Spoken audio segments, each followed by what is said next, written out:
nyo na yung bata. Tapusin nyo na yan. Tapusin ko na. Morning, mama. Ito po tayo empanada. May sabaw, empanada at donut lang po. Yung iaano po sa asukal sa gatas.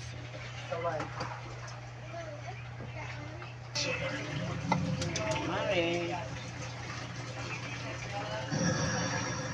Ganda po ng kanyang texture. Sobrang lambot po ng kanyang dough.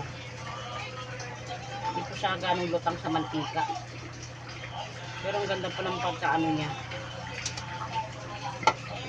Ito lalagay po natin siya rito sa asukal at gatas. Yung aking empanada. Nagbuka-buka na siya. Oh, mga mare. Labong mo kaning empanada ko. Yan po. Ito po yung aking mga ibang nagawa.